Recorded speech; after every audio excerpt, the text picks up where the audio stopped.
Merhaba arkadaşlar. Bugünkü dersimizde masal şarkımızı çalacağız.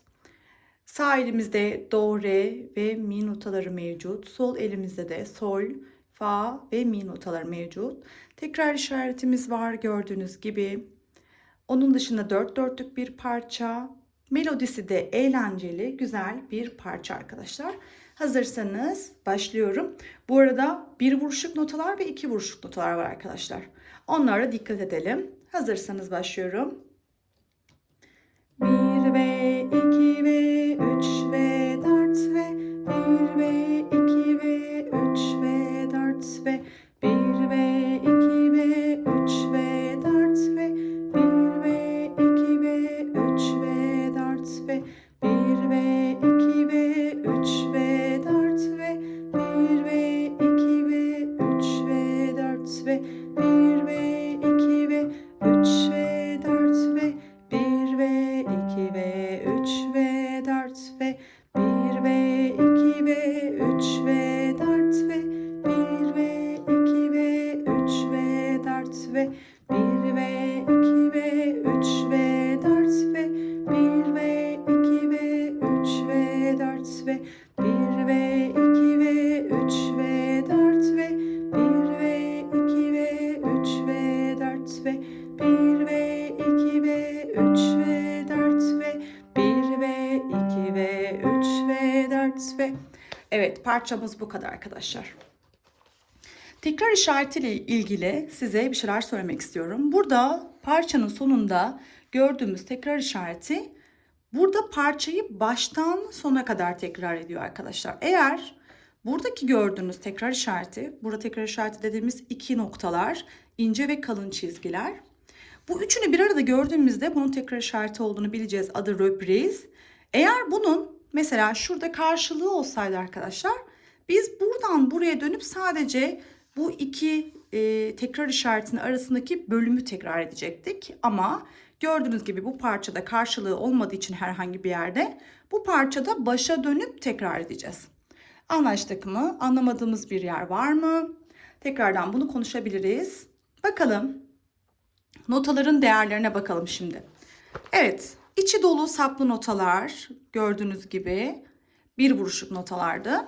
Yani dörtlük notalardı. Şuraya baktığımızda iki vuruşluk notaları görüyoruz. İçi boş ve saplı notalar. Bunun adı da ikilik notaydı arkadaşlar.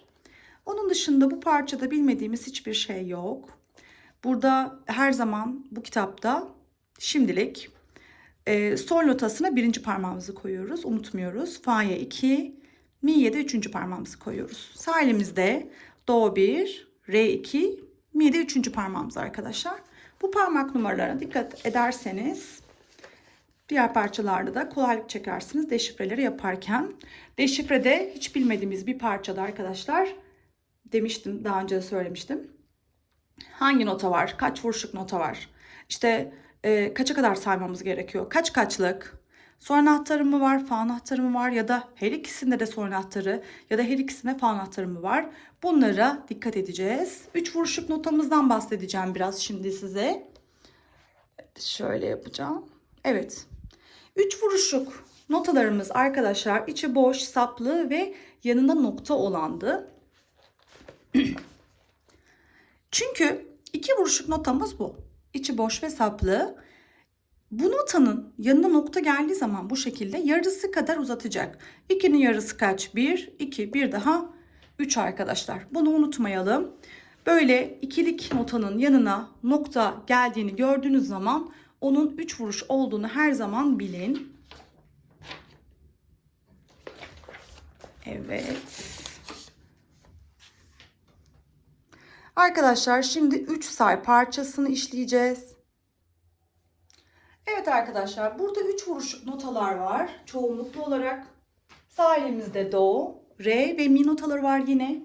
Ve burada uzatma bağları var arkadaşlar. Buraya gördüğümüz zaman 3, 3 daha 6 olarak vuruşumuz var ama biz 1 ve 2 ve 3 ve 1 ve 2 ve 3 ve diyeceğiz. Sonra tekrar işaretimiz var. Ben tekrar işaretimi çalmayacağım. Sizler mutlaka çalın. Hazırsanız başlıyorum.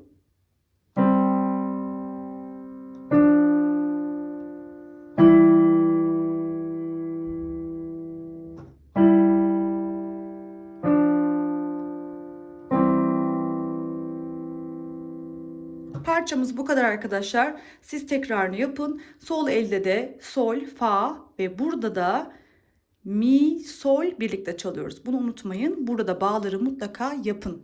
Evet, görüşmek üzere arkadaşlar. Hoşça kalın.